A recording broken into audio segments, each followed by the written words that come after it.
हरियाणा के मुख्यमंत्री मनोहर लाल ने चंडीगढ़ में प्रेस कॉन्फ्रेंस की है। सीएम ने सरकार के 2500 दिनों के कार्यकाल का रिपोर्ट कार्ड पेश किया है और क्या कुछ सीएम ने अपने इस रिपोर्ट कार्ड में रखा है, आइए दिखाते हैं आपको।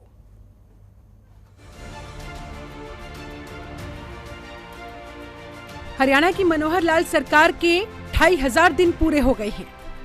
इस दौरान मनोहर लाल सरकार के सामने कई चुनौतियां आई, लेकिन मनोहर लाल सरकार ने सभी चुनौतियों का सामना करते हुए विकास की पथ पर प्रदेश को आगे बढ़ाने का काम किया। सरकार ने हर वर्ग के विकास के लिए कई कदम उठाए। रोजगार हो या गांव में सड़कों का निर्माण, सरकार ने बाखूबी इनको धरातल पर उतारा। मनोहर सरकार की राज्य में विकास की एक अलग ही पहचान नजर आई। फिर चाहे केंद्र से जुड़ी योजनाएं हो या फिर राज्य सरकार से जुड़ी योजनाएं, हर एक पहलू पर मनोहर सरकार पूरी निष्ठा के साथ काम कर रही है और किस तरह से लोगों को ज्यादा से ज्यादा लाभ मिले, इसे लेकर सरकार ने मेन फोकस पर काम किया है। सरकारें भौतिक विकास करती रही है, कुछ नहीं किया ऐसा मैं नहीं कहूंगा, लेकिन सड़कें बनाना है, बिल्डिंग बनाना है, कोई भी दिखने वाला काम जो दिख जाए, जिसके बारे में अपना श्रेय उपलब्धियों का ले सकें, केवल मात्र वो काम करते रहे। लेकिन उनमें व्यवस्थाएं क्या खड़ी होंगी, लोगों को उसकी सुविधा क्या होगी, अगर मैं कहूं तो उसमें सॉफ्टवेयर क्या लगेगा, सॉफ्टवेयर के ऊपर ध्यान नहीं दिया उन्होंने। हम हार्डवेयर के साथ सॉफ्टवेयर का काम कर रहे हैं। सॉफ्टवेयर दिखता नहीं है, हार्डवेयर ही दिखता है। सॉफ्टवेयर की उपलब्धियां तब गिनाई जा सकती हैं जब उस सॉफ्टवेयर का जनता को लाभ होता, जो महसूस करते हैं। तो हम जनता के ईज ऑफ लिविंग के फैक्टर पर, कि जनता को सहूलत कैसे हो जिंदगी जीने में, सिस्टम इस प्रकार से खड़े करेंगे। सरकार ने अपने कार्यकाल का रिपोर्ट कार्ड जनता के सामने रखा। साथ ही उन्होंने सरकार की उस रणनीति के बारे में भी बताया जिससे सड़क निर्माण से लेकर विकास कार्यों के कार्य को निर्धारित समय पर पूरा किया जा रहा है। एजुकेशन पॉलिसी ये आई है, इसमें जो विशेष उल्लेखनीय बात यह है कि देश भर में तो 2030 तक का टारगेट रखा है। हमने अपनी सारी यूनिवर्सिटी, वाइस चांसलर, सारे स्कूल की शिक्षा, प्राइवेट शिक्षा वाले सबको बुलाया है और आग्रह किया है कि इसको हम 2025 तक लागू करें।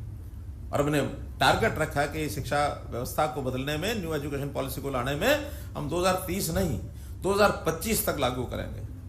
जो मॉडल क्रैच हैं वो बनाए हैं, जो आंगनवाड़ियां हैं उनको प्ले वे स्कूल बना रहे हैं, यूनिवर्सिटीज 2 ऐसी हैं जहां KG to PG ये एक साथ एक ही जगह पर हम कर रहे हैं। सुपर 100 प्रोग्राम हमने किया है, जिसके अंदर 4 सेंटर्स होंगे, जिसमें IIT और नीट जैसे एग्जाम में, राष्ट्रीय स्तर के एग्जाम हैं, उसमें हमारे जो सुपर 100 के 4 सेंटर हैं, इसमें पिछली बार भी 100 के लगभग यानी विद्यार्थी हैं, उनका चयन हुआ है सीधे इस सेंटर से और IIT के एग्जाम में। यानी जो बच्चे अच्छी पढ़ाई में आगे बढ़ने लायक, खास करके जो गरीब बच्चे हैं, जो फीस नहीं भर सकते हैं, उनको एडमिशन वहां कराते हैं और उनकी वहां पढ़ाई कराते हैं। सीएम मनोहर लाल ने किसान आंदोलन का जिक्र करते हुए विपक्ष को कटघरे में खड़ा किया। उन्होंने कहा, किसान आंदोलन विपक्ष के फैलाए भ्रम का नतीजा है। किसानों के लिए मंडियां खोली गई और जो मंडियां बंद थी उन्हें भी शुरू करवा दिया गया। क्या आपकी जमीनें बिक जाएंगी, MSP खत्म हो जाएगी, ये मंडियां खत्म हो जाएंगी। अभी 2 साल हो गए हैं हमें भी, अब उन कानूनों के बढ़ने के बाद साल भर से तो शोर शराबा भी खूब हो रहा है, कोई मंडी खत्म हुई है क्या? बल्कि कुछ मंडियां जो बंद पड़ी थी वो हमने चालू की, नई मंडियां भी खोली हैं। अभी 3 दिन पहले ही हमने सिरसा के अंदर एक 50 एकड़ के लगभग जमीन खरीद करके उस मंडी का एक्सटेंशन किया है। मंडियां बंदी करनी होती तो हम ये क्यों आगे बढ़ाते? हमारा मार्केटिंग बोर्ड है, उसको वाइंड अप करते। हम आगे बढ़ रहे हैं। MSP केंद्र सरकार केवल 2 फसलें, गेहूं और धान, यही खरीदते हैं, हम 10 फसलें खरीदते हैं। मनोहर लाल सरकार में हरियाणा का विकास हुआ है, हर वर्ग तक योजनाओं का लाभ पहुंचाया गया है। चंडीगढ़ से संवाददाता आशीष अग्रवाल की रिपोर्ट, जनतंत्र टीवी। खबरों के निष्पक्ष विश्लेषण के लिए सब्सक्राइब करें Jantantra TV and press the bell icon. Never miss any update.